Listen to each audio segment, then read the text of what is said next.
Bonsoir. Bonsoir à toutes, bonsoir à tous. Voilà, comme promis, le nouveau rendez-vous en Facebook Live de ce 4 novembre.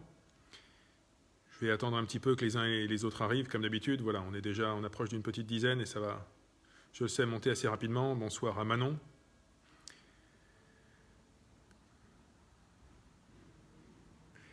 On approche de la vingtaine. Bonsoir à Yasmina, bonsoir à Zia.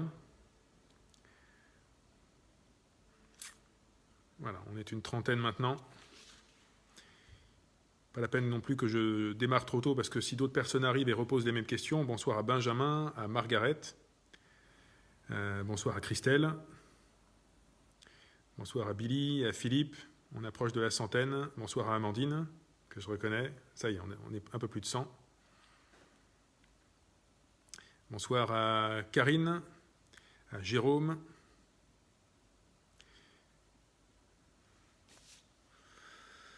bonsoir à Diakumba, à Raymond, à Ingrid. On approche de 200. Bonsoir à Ludo, Ludo que je reconnais, qui est un de nos porteurs de Gaillan. À Fred, bonsoir. On est à peu près 200. Bonsoir à Marilyn, à Christiane. Je pense que la réunion peut démarrer. Bonsoir à notre élu de quartier, Carole, que je salue. À Nadine,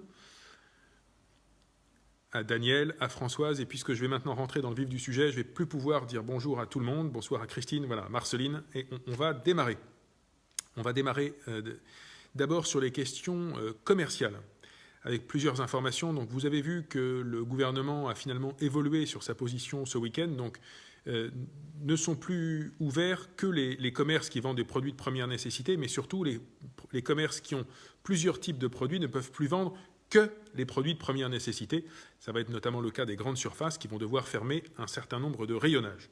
Donc ça, c'était une demande des maires, des associations de maires, et je sais qu'avec les maires des autres communes, nous avons beaucoup échangé sur ce week-end. Nous sommes assez satisfaits de cette décision qui était attendue. Il reste bien entendu maintenant la question de toutes ces entreprises qui vendent en ligne. Et ça, moi, je ne peux que vous y encourager, nous y encourager. Achetons autant que possible dans nos commerces. Beaucoup de nos commerces, malgré tout, font toujours de la vente à emporter possible, c'est-à-dire on peut commander et venir simplement chercher son achat, même sur un commerce qui n'est pas forcément de première nécessité.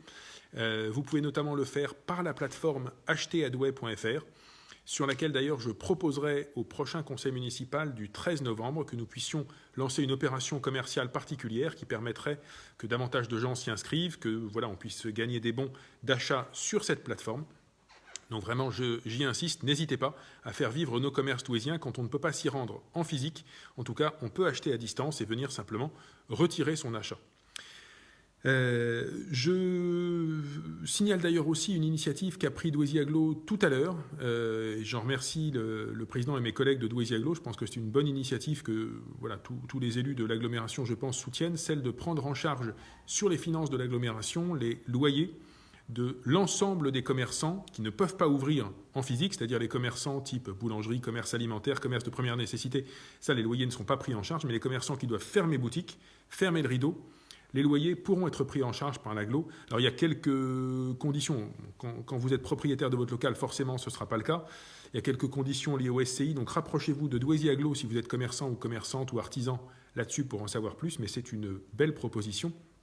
Et je le signale, les commerçants qui continueraient à faire de la vente à emporter, donc avec achat par exemple en ligne sur la plateforme Acheter à Douai, pourront quand même demander à l'agglo de prendre en charge leur loyer. Donc, les deux sont compatibles. Je veux aussi répondre aux personnes qui m'ont interrogé, j'ai reçu pas mal de messages là-dessus, sur pourquoi est-ce que je ne prenais pas d'arrêté autorisant l'ouverture des commerces non essentiels. La réponse est simple. D'abord parce que l'arrêté est illégal. Donc il n'a aucune valeur, il est aussitôt cassé par la préfecture. Donc ce sont des arrêtés uniquement d'affichage. Ensuite, ce sont des arrêtés qui ne protègent pas du tout les commerçants. Ce n'est pas parce que le maire prend un arrêté illégal de ce type que le commerçant n'est pas susceptible de recevoir une amende. Un commerçant qui ouvrirait en se disant « le maire a sorti un arrêté, c'est bon, je vais ouvrir mon commerce », non, le commerçant peut prendre une amende. Ensuite, malgré tout, moi je ne veux pas non plus encourager les gens à aller massivement en centre-ville et à rentrer dans des tas de commerces comme si on n'était pas en confinement, parce que la situation médicale, la situation sanitaire reste inquiétante. Donc qu'on sorte pour aller simplement chercher un colis, chercher quelque chose qu'on a précommandé ou aller dans un commerce alimentaire, soit. Mais le message principal, c'est plutôt restons chez nous et sortons le moins possible. Le confinement, c'est sérieux. Le confinement, c'est pas juste une contrainte, c'est pas juste pour embêter les gens, c'est nécessaire. J'ai eu hier au téléphone le directeur de l'hôpital. On n'est pas encore en difficulté lourde, mais ça commence à peser sur l'hôpital. Il y a beaucoup de gens en secteur Covid, il y a beaucoup de gens en réanimation. Il a fallu augmenter les équipes, il a fallu rajouter des unités. Et ça va continuer à augmenter. Donc prenons les choses au sérieux. La situation sanitaire n'est pas bonne sur le Douaisis. Voilà toutes les raisons qui font que je n'ai pas pris cet arrêté et c'est volontaire.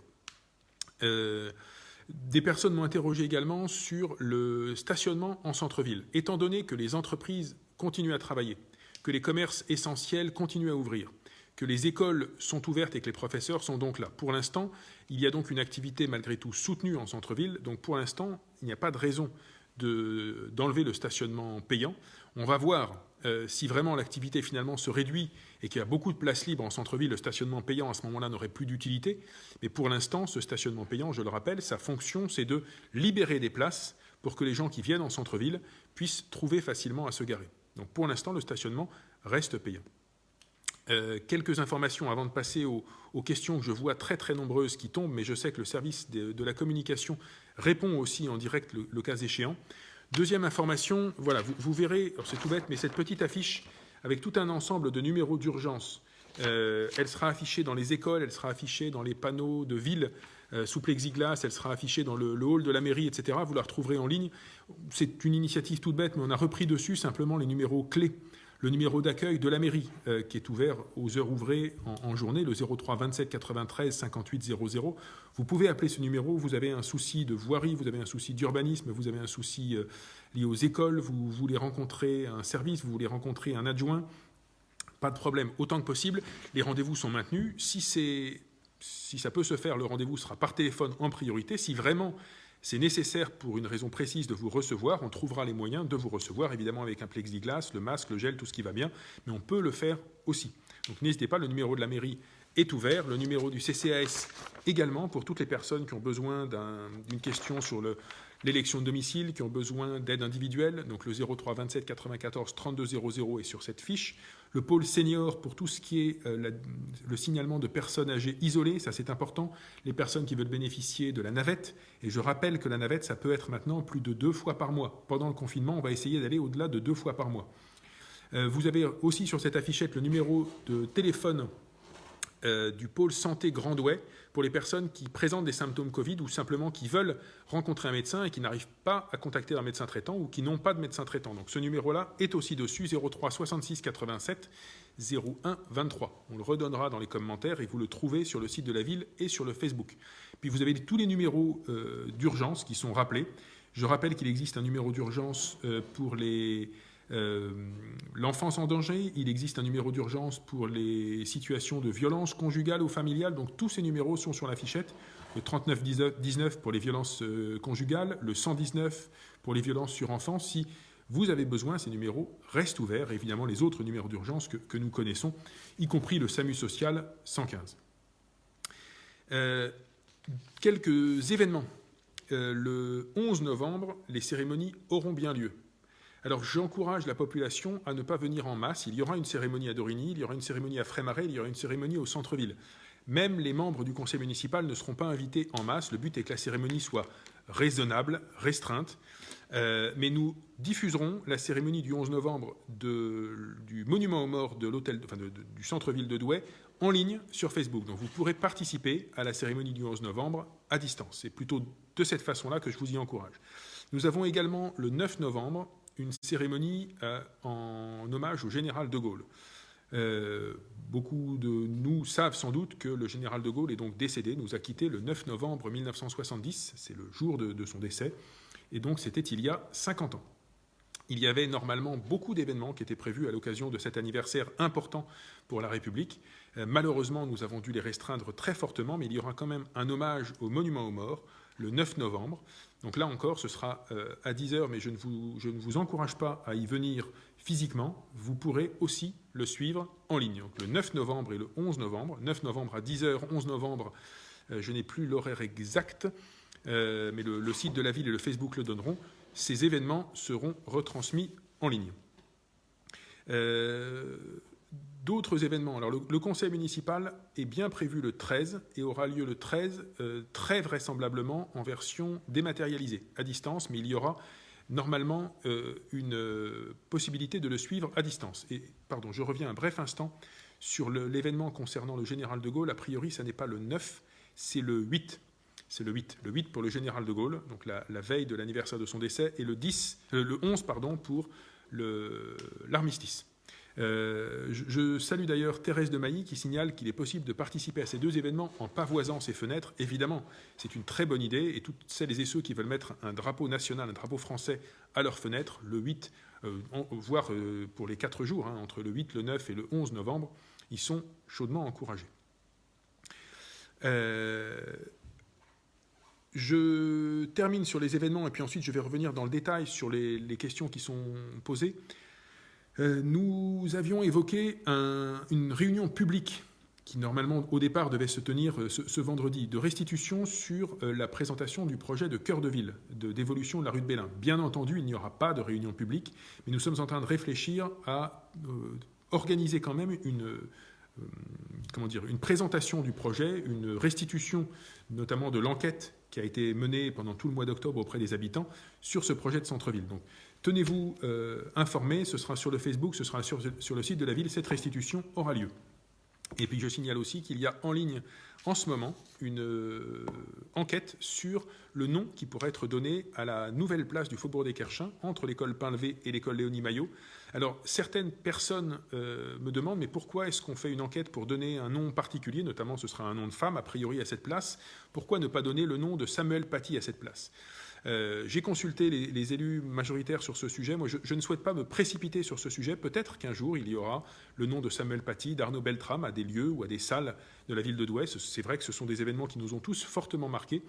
Mais moi, je souhaite maintenir cette consultation telle qu'elle avait été prévue. Donc, cette consultation est en ligne. Vous pouvez voter sur 10 propositions de noms de femmes pour la place du Faubourg des Querchins qui est devant les deux écoles. Et puis, je ne sais pas s'il est heureux, finalement, c'est une question qu'on peut se poser, de donner un nom qui rappelle un événement extrêmement traumatisant pour les élèves, pour les enfants, à une place qui sera finalement devant une maternelle. Voilà à peu près pour les prochains événements. Alors le gala de boxe du 6 novembre à 18h donc, est toujours prévu, évidemment, en huis clos. Il aura lieu à 18h, il sera retransmis en Facebook Live. Et le prochain Facebook Live, je le signale d'ores et déjà, sera mardi 10 novembre à 18h. Je le redirai à la fin. Voilà pour les événements qui arrivent. Quelques informations diverses. Et puis j'ai vu que des questions ont été posées à ce sujet. Alors, oui, les bibliothèques organisent un service de BiblioDrive. Là, c'est pareil que dans les commerces. Vous pouvez aller sur le site de la bibliothèque Marceline Desbordes-Valmore, commander des livres et ensuite venir les retirer dans une des bibliothèques. Il y avait des questions sur les mariages. Les mariages peuvent avoir lieu à la mairie et je crois dans les lieux de culte, mais ce n'est pas plus de 6 personnes à la fois. Donc en pratique, pour la mairie en tout cas, c'est les mariés, les témoins, personne d'autre, mais c'est possible. Les déménagements sont toujours possibles, mais vous devez déménager vous-même ou avec un professionnel. Vous ne pouvez pas faire appel à des amis. Il n'y a pas de case sur l'attestation qui permettent d'aller aider des amis à déménager. Ça, c'est plus possible. Sur les auto-écoles sont fermées. Les cours de code à distance sont toujours possibles. En revanche, les cours de conduite ne sont plus autorisés, mais les examens de conduite sont maintenus. Donc si vous êtes inscrit à un examen de conduite, sauf si on vous dit votre examen est annulé, mais normalement, ça peut être maintenu. Douaisis-Agglo nous signale aussi que la collecte des déchets et l'accès aux 4 déchetteries sont maintenus aux horaires et aux conditions habituelles. Pas besoin donc de prendre rendez-vous, que ce soit en semaine ou le week-end pour les déchets. Attention tout de même, il y a des choses qu'on ne peut pas apporter en déchetterie, donc regardez bien sur le site de Douaisis-Agglo, il y a des choses qu'on ne peut pas non plus sortir sur le trottoir. Vérifiez bien ce que vous pouvez mettre sur le trottoir ou ce que vous pouvez apporter en déchetterie, mais ensuite, vous pouvez tout à fait y aller aux horaires habituels. Alors, je vais commencer à répondre aux questions parce que j'ai fait à peu près le tour des sujets que j'avais en stock. Une personne qui me dit « Mon fils a beaucoup de mal à respirer avec les masques, que faire ?» Malheureusement, oui, je sais, c'est notre cas à tous. C'est obligatoire dès 6 ans. Ça, c'est une décision de l'État et de toute façon, les professeurs n'autoriseront pas les enfants à assister aux cours sans masque. Donc, il faut malheureusement qu'on s'habitue tous. C'est compliqué, c'est contraignant, mais c'est obligatoire. Alors, Une personne me dit, j'ai entendu que des infirmiers vont venir dans les écoles pour faire le test Covid-19 sur les enfants. Moi, je n'ai rien entendu de tel, je ne pense pas. Autre événement que me signale le FNCD, le match de water-polo Douai contre Pays d'Aix aura lieu à huis clos à la piscine des Glacis ce samedi à 18h. Ce sera retransmis en Facebook Live sur la page du FNCD, des francs nageurs et cheminots, à partir de 17h45. Je signale également que dans les écoles, je n'ai pas parlé des écoles, c'est vrai que la rentrée a eu lieu lundi normalement, donc toutes nos écoles sont rouvertes, les garderies sont rouvertes, la cantine est rouverte et les ateliers, les centres de loisirs du mercredi sont ouverts, ils ont eu lieu cet après-midi. Nous avons d'ailleurs distribué dans les écoles 2100 masques dans les écoles publiques de la ville, nous les avons mis à disposition des enseignants qui les ont offerts aux enfants. Alors après ça, évidemment, les masques que nous avons distribués ne suffisent pas forcément. Il faut derrière que les familles s'équipent et je vous encourage à vous équiper de masques lavables. On le lave le soir, on le redonne le lendemain matin. Alors, Stéphanie me repose la question concernant son fils. Si votre enfant est asthmatique, ça peut-être que je vous encourage à vous tourner vers votre médecin. Il y a peut-être des cas très particuliers sur des personnes asthmatiques. Là, il faut demander l'avis d'un médecin traitant. Peut-être qu'il peut y avoir des dérogations au port du masque si c'est lié à une prescription médicale. Mais je suis prudent sur le sujet. François Greuet, qui ne devait pas assister au début du Facebook Live, me parle du dispositif de Douaisis-Aglo. J'en ai longuement parlé tout à l'heure, François. Alors, bonne question, Juan Guito, sur la case qu'on coche pour aller en déchetterie, première nécessité ou pas. C'est une bonne question. Je vais poser la question à l'État. On va vérifier. Je suppose que c'est des placements de première nécessité, effectivement, à vérifier. Alors, une amicale laïque nous propose de financer des masques pour les écoles du quartier de Frémarais. Je vous propose de me faire un mail là-dessus. Il faut que ce soit des masques qui soient homologués, acceptés par l'Éducation nationale. Mais sur le principe, c'est effectivement le rôle des amicales laïques et c'est une bonne idée. Voilà. Alors, je poursuis. Oui, Zia signale qu'il existe des masques électriques qui permettent de mieux respirer. Alors, je suppose qu'ils sont un peu plus chers, malheureusement. Josiane me demande pour les sacs poubelles donnés par la ville, à quelle date. Alors, j'imagine que ce n'est pas la question de la sortie des sacs, c'est que vous avez besoin de sacs supplémentaires.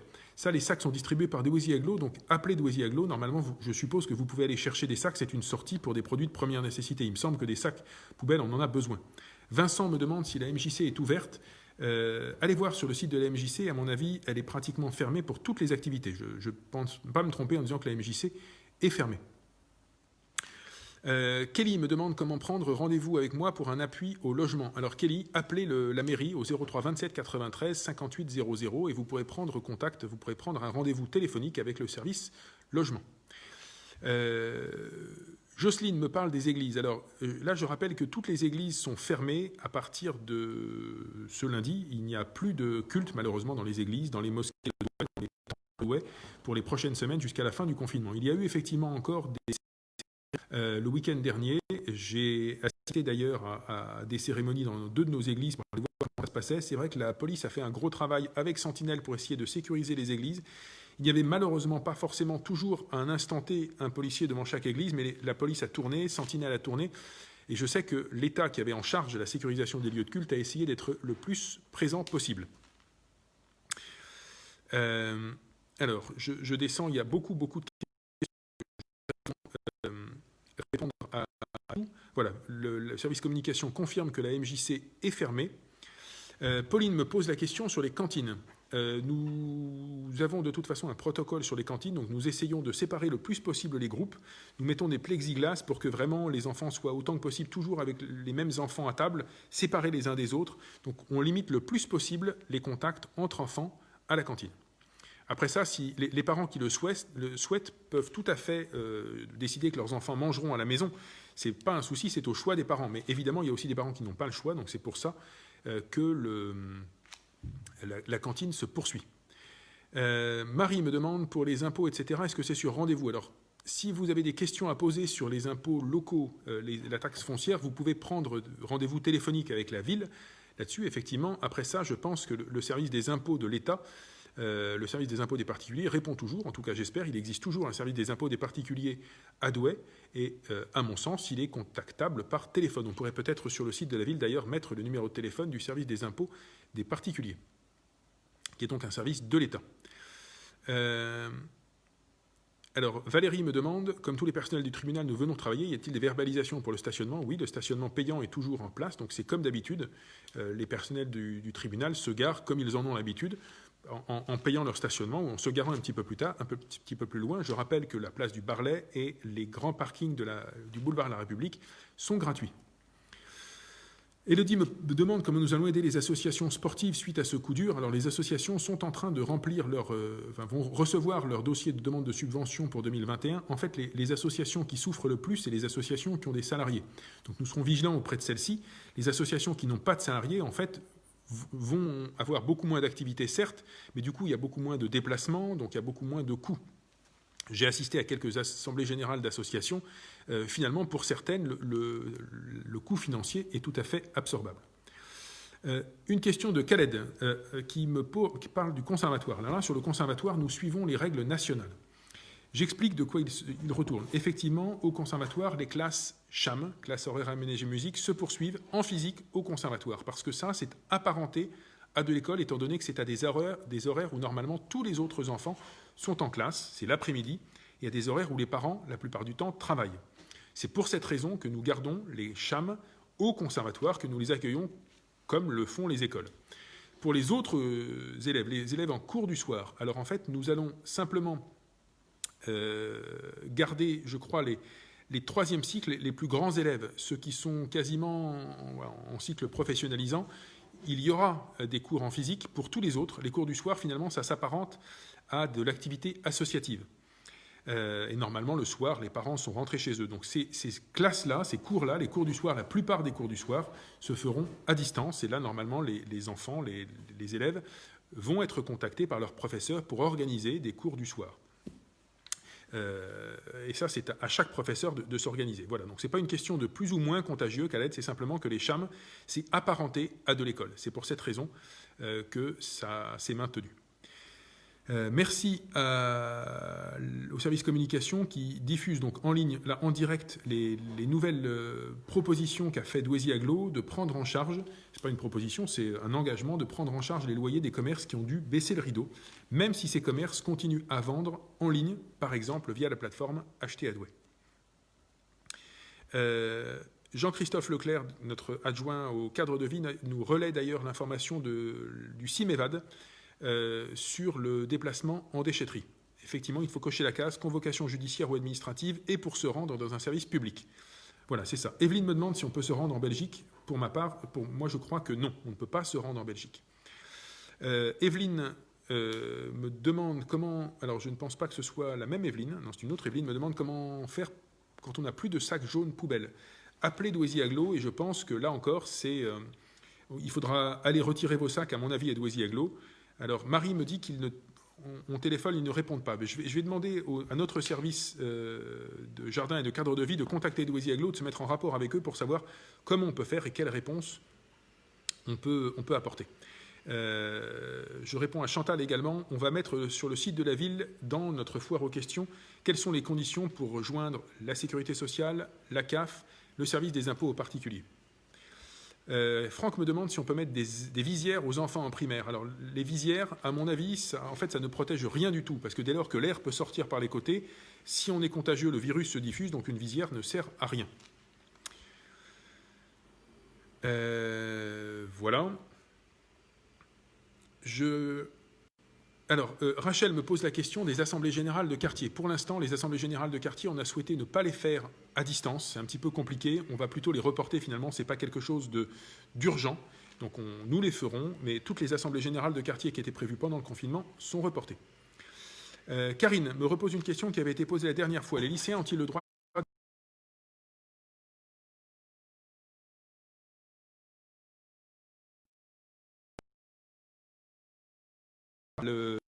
l'interrogation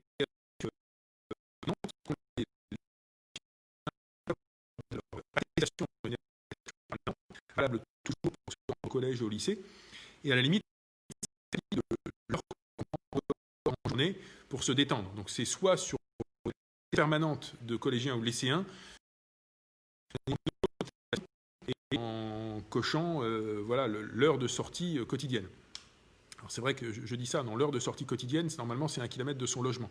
Donc je reviens, pour moi, on peut déjeuner dehors quand on est collégien ou lycéen, et ça fait partie de l'attestation permanente de l'éducation nationale. Alors, Sofiane me pose une question qui n'est pas d'urgence Covid, mais je vais regarder. Est-il possible de mettre des ralentisseurs route de Tournai? Alors, route de Tournai, sauf si c'est dans les impasses, non. La route de Tournai est un axe extrêmement fréquenté. On a un premier feu rouge qui a été mis dans la route de Tournai au niveau de l'école des Tilleuls. On en mettra un deuxième. C'est plutôt avec des feux rouges et des milliers de véhicules qui passent par jour. Fanny me demande pourquoi la piscine n'est pas arrêtée pour les enfants. Alors en fait, oui, les salles de sport, les stades et les piscines restent ouvertes pour les classes. Après ça, c'est au choix des directeurs, directrices et enseignants de mettre ou pas les enfants en cours de sport. Mais si vos enseignants organisent un cours de sport ou de piscine, alors oui, le cours a lieu, c'est comme n'importe quel cours. Évidemment, il y aura des conditions de sécurité, les enfants seront individuellement dans des vestiaires nettoyés avant-après, et donc les piscines et les salles de sport restent ouvertes uniquement pour les classes. Alors, je réponds à Jean-Philippe, peut-on aller dans les parcs ou pas? Oui, Jean-Philippe, si c'est à 1 kilomètre de chez vous et si c'est dans le cadre de votre heure de sortie. Pauline me dit, pour les plexiglas, s'il n'y en a pas, oui, on est en train de les poser, on est en train de les acheter, on va les poser. En fait, on s'est donné, avec l'accord de l'Éducation nationale, cette semaine-ci, pour se mettre complètement au clair avec le protocole, mais nous avons choisi de garder la cantine ouverte malgré tout dès lundi, parce que c'était important pour pas mal d'enfants. Alors, je crois que ça doit être Ouda qui me demande, allons-nous recevoir une attestation pour emmener les enfants à l'école? Je pense que ces attestations permanentes sont fournies par l'école ou peuvent être téléchargées sur le site du ministère. Donc normalement, l'attestation permanente pour aller à l'école, n'hésitez pas à la demander à l'enseignant. Sinon, encore une fois, je pense qu'elle se télécharge en ligne. Alors, les assemblées générales d'associations, pour répondre à Lucie, les assemblées générales d'associations peuvent se tenir dès lors qu'elles sont à distance. Il n'y a pas de difficulté pour ça. Après ça, sinon, si ce n'est pas à distance, c'est 6 personnes maximum, et honnêtement, je ne conseille pas de tenir des assemblées générales d'associations en ce moment. Steph m'a dit, me pose la question du marché de Noël. Aura-t-il lieu? Alors nous sommes en train, et j'en remercie les services des événements et de la vie associative, de réorganiser complètement les événements de Noël. Je ne vais pas tout vous dire, on fera une présentation là-dessus, et ce sera peut-être d'abord présenté en conseil municipal. Mais l'idée est d'avoir, oui, la ville sera éclairée, illuminée, la ville sera belle, mais il n'y aura aucun événement qui soit susceptible de rassembler beaucoup de gens au même endroit à un même instant. On ne proposera que des choses qui permettent simplement un flux de passants et que voilà, les gens puissent profiter, mais sans s'arrêter et sans se regrouper. Je ne vais pas en dire plus, simplement vous dire que donc, il n'y aura pas de patinoire, il n'y aura pas de luge, il n'y aura pas de toutes ces animations-là, il n'y aura pas de dôme avec en dessous des petits concerts, parce que forcément, on est trop en promiscuité. On est en train de travailler sur d'autres idées, et vous verrez, nous les annoncerons d'ici peu. Alors, je crois qu'il est probablement bientôt 18h30, mais voilà, pendant le Facebook Live, je ne peux pas voir l'heure sur mon téléphone et je n'ai pas de montre.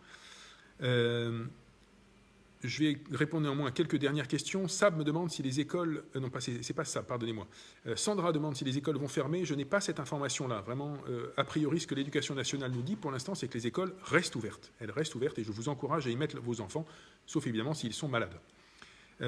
Sophie me signale que la rue des Kerchins est vraiment très sale. Ben, écoutez, on va y passer. C'est noté. Les agents continuent à travailler. Il n'y a pas de souci là-dessus. Donc, la rue des Kerchins, on fera un passage. Alors, j'ai des questions sur les collèges et les lycées, mais ça, c'est aux collèges et aux lycées de s'organiser. Les collèges et les lycées ne sont pas sous la responsabilité de la ville du tout. Les bâtiments ne nous appartiennent pas. C'est l'Éducation nationale qui organise les cours, les entrées et les sorties. C'est le collège, c'est le lycée. Pardonnez-moi. C'est le département ou la région qui possède les bâtiments. La ville n'y est pour rien dans le fonctionnement des collèges ou des lycées. Ophélie me parle de rendez-vous maternité. Alors, vérifiez que c'est un rendez-vous obligatoire, mais dès lors que vous allez à un rendez-vous maternité avec une convocation d'un médecin, vous cochez, je crois qu'il doit y avoir une case qui existe pour les rendez-vous médicaux. Quelqu'un m'avait posé la question d'ailleurs la dernière fois, est-ce que les rendez-vous de sophrologue, par exemple, peuvent être maintenus? Oui, dès lors que vous avez une prescription. Dès lors que c'est une prescription médicale ou un rendez-vous fixé par un médecin, vous pouvez vous y rendre et il y a une case sur l'attestation. Si c'est un rendez-vous, je dirais, entre guillemets, de confort, par exemple, j'ai envie d'aller chez mon ostéopathe parce que je me sens un petit peu tendu, mais je n'ai pas de prescription médicale, ça, c'est pas possible. Alors, Grégory me parle d'un problème personnel dans un logement. Grégory, appelez la mairie au 03 27 93 58 00. Vous pourrez avoir un rendez-vous téléphonique avec le service logement. Et si c'est une question d'assistante maternelle, vous pouvez avoir un rendez-vous avec le CCAS. Donc n'hésitez pas à prendre des rendez-vous téléphoniques. Vraiment, le message, c'est celui-là. La ville est ouverte, continue à travailler. Autant que possible, les rendez-vous sont téléphoniques, mais il n'y a pas de souci. On vous répond. On est là. Vous voulez appeler un service, vous voulez appeler un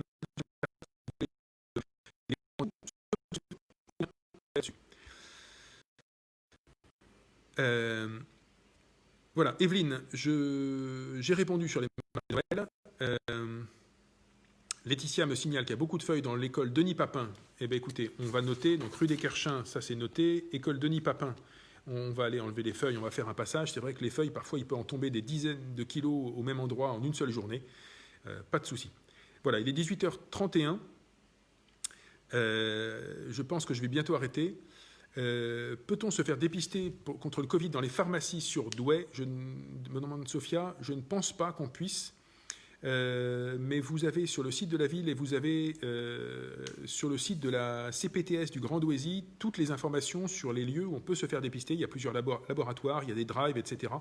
Donc n'hésitez pas.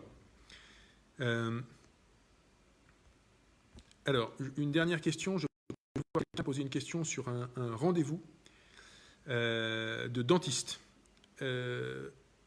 Pour un rendez-vous de dentiste, non, appelez votre dentiste en fait et posez-lui la question. Peut-être que votre dentiste pourra vous faire un mail ou vous envoyer un document, une convocation qui vous permet de venir. En fait, si c'est un rendez-vous de dentiste que vous pouvez reporter, par exemple, je ne sais pas, vous devez poser une couronne ou alors vous devez simplement faire votre visite de routine annuelle, ça, reportez-la. Par contre, si vous avez vraiment mal aux dents, vous avez un problème, vous devez voir un dentiste, ça c'est une urgence, donc appelez votre dentiste et voyez avec lui ou avec elle comment vous faites. C'est des rendez-vous qui évidemment peuvent avoir lieu. Voilà, alors oui, du coup on a parlé de feuilles, pas mal de gens m'en signalent partout, oui forcément des feuilles, il y en a dans toutes les rues, on va surtout faire un passage dans les écoles, c'est le plus important. Voilà, dans les rues, nos agents passent régulièrement, mais ils peuvent passer, et puis s'il y a un coup de vent une heure après, forcément ça retombe. C'est une question qui revient tous les ans en novembre. Voilà, excusez-moi, Mohamed me dit, je n'ai pas répondu à votre question, oui, mais je n'ai pas vu votre question, il y en a des centaines qui tombent. Donc on va refaire le point sur toutes les questions qui sont passées à l'écrit, répondre à quelques-unes. Nous allons enrichir la foire aux questions du site de la ville pour répondre à tout ça, donc n'hésitez pas à vous y référer. Sur les déménagements, je le redis pour répondre à Julie, oui, les déménagements sont possibles, à Douai comme ailleurs. Alors, si vous pouvez le reporter, votre déménagement, si ce n'est pas pressé, honnêtement, reportez-le. Si vous êtes obligé de déménager, eh bien, déménagez, mais vous ne pouvez le faire qu'avec les membres de votre famille, c'est-à-dire ceux qui habitent dans votre logement, ou vous pouvez le faire en appelant un professionnel. Attention, ne demandez pas à des amis de venir vous aider, ils n'auraient pas le droit, ils seraient susceptibles de prendre une amende. Je vais m'arrêter là pour l'instant, donc prochain Facebook Live le 10 novembre à 18h. D'ici là, rendez-vous sur le site de la ville, sur le Facebook de la ville, où beaucoup d'informations, beaucoup de réponses sont apportées. Allez, je vais répondre simplement à Linda, qui me dit, y a-t-il un accueil et des repas pour les personnes sans domicile fixe? Oui, la ville est en train de rouvrir un nouveau local qu'on mettra à disposition à la journée pour l'association qui accueille des personnes sans domicile fixe. Ces personnes reçoivent au moins un repas par jour aussi. Les repas sont pris en charge par la ville d'ailleurs, donc ne vous inquiétez pas. Et n'hésitez pas à appeler le 115 si vous voyez des personnes sans domicile fixe à côté de chez vous le soir. Je signale aussi que les personnes sans domicile fixe sont des citoyens libres et qu'il y a des personnes qui peuvent ne pas vouloir rejoindre un lieu d'hébergement la nuit. Et à ce moment-là, personne n'a le droit de les y obliger. Donc évidemment, nous proposons, il y a des personnes qui souhaitent passer la nuit dehors parfois, eh bien ces personnes-là en ont tout à fait le droit. Voilà. Nous identifions pour autant les personnes en général qui sont à la rue à Douai, elles sont connues, elles sont suivies par des services sociaux, par de nombreuses associations. Mais n'hésitez pas, malgré tout, si vous avez une personne à côté de chez vous, à appeler le 115, je le redis. Voilà, rendez-vous le 10 novembre. Rendez-vous également, je crois, le 8, mais la date va être remise sur le site de la ville pour l'hommage au général de Gaulle, au fondateur de notre République. Rendez-vous le 11 novembre pour la cérémonie de l'armistice. Tout ça, ce sera en ligne uniquement, vraiment, ne vous déplacez pas. Et les événements sportifs à huis clos ce vendredi et ce samedi seront aussi signalés sur le Facebook et sur le site de la ville. Bonne fin de semaine à toutes et à tous, et vraiment, protégeons-nous, restons vigilants, portons le masque, et le masque c'est sur le nez, c'est pas en dessous, sinon ça sert à rien. Limitons nos sorties, il en va de notre santé, de notre sécurité à tous. Les hôpitaux font de leur mieux, font un énorme boulot, mais c'est très dur en ce moment. Donc vraiment, pensons à nos soignants et respectons le confinement. Bonne soirée à tous, merci beaucoup, au revoir.